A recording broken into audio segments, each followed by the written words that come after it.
अस्सलामुअलैकुम दोस्तों, दा क्या हाल है ठीक हो? उस्ताद जी अज होया इस तरह के है चादर सुन तक सकने हो, चादर बाई है ना भट्टी होर मौलवी होर बाई है, इधर करो जी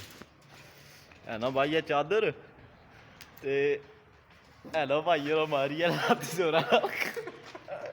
जोरा लत्त मारी है चादर निकली बाहर आएगी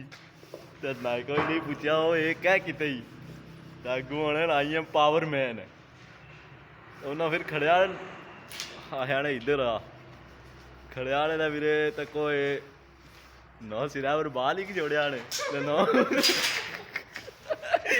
नौ कोई मुझ जोड़ी जाने कूड़ो करी दाने तो फिर पूछन हूँ आई एम पावर मैन आने हूँ मुछ ही नहीं रही हूँ क्या हाँ आई एम पावर मैन ये दरवाजा जी है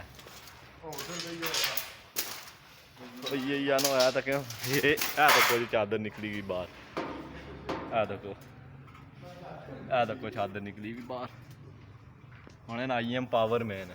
तो जिसले खड़े आने ने सारी पावर कड्ढी दा सारी टोपी लवाई दे एक बार दसो पावर कुधर गई है और टोपी एक बार हाँ थोड़ी जी करो अच्छा ये बयान है आई एम पावरफुल मैन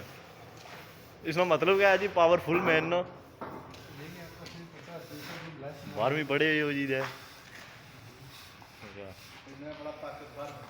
अच्छा जी ये आने सुन के मैं बहुत ताकतवर बंदा है